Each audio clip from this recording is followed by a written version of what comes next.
Hello, नमस्कार दोस्तों। आज हम बात करेंगे गेल स्टोक्स के बारे में। और अगर आप देखेंगे तो स्टोक्स में इस इन्वर्टेड हैमर कैंडल के बनने के बाद स्टॉक में गिरावट आ रही थी और एक के बाद एक रेड कैंडल और लो बनते हुए नजर आ रहा था। पर आज इस स्टोक्स में इन्वर्टेड हैमर का जो गिरावट दिखा रहा था वो आज पॉजिटिव हैमर कैंडल बनते हुए नजर आ रही है। और अब स्टॉक्स हमारा यहाँ से सपोर्ट लेते हुए नजर आया है। तो इस कैंडल का जो लो है वो अगर आप देखेंगे तो पुराने स्टॉक्स की जो इन्वर्टेड हैमर कैंडल है उसका स्टॉक्स ने सपोर्ट लिया है। जैसे कि यहाँ पर पुराना हाई भी था और इन्वर्टेड हैमर भी बनी थी, यहाँ पे भी इन्वर्टेड हैमर बनी थी।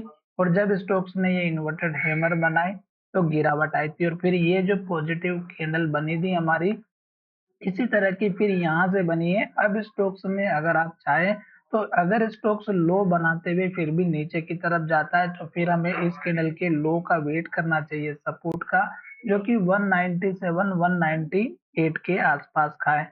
दूसरी बात, ये पॉजिटिव हैमर कैंडल बनी है। अब यहाँ से स्टोक्स में एक अप मूवमेंट दिखाई दे सकता है क्योंकि स्टॉक ऑलरेडी हमारा अप ट्रेंड में चल रहा है। तो यहाँ पर स्टॉक का जो लो था इसके ऊपर लो बनाना जरूरी था, तो ये सपोर्ट बनते हुए नजर आ सकता है।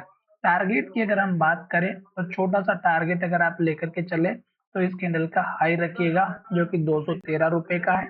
उसके बाद का टारगेट आप लेकर के चलेगा 217 रुपए का और फिर आप टारगेट लेकर के चलेगा 225 रुपए के आसपास का।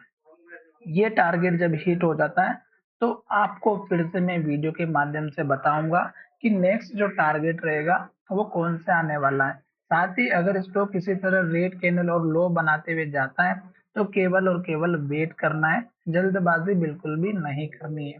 और साथ ही अगर इस तरह की रेड कैंडल बनती है, लो बनता है और लो के पास क्लोज होता है तो आपको किसी भी स्टॉक्स में एंट्री नहीं लेना है।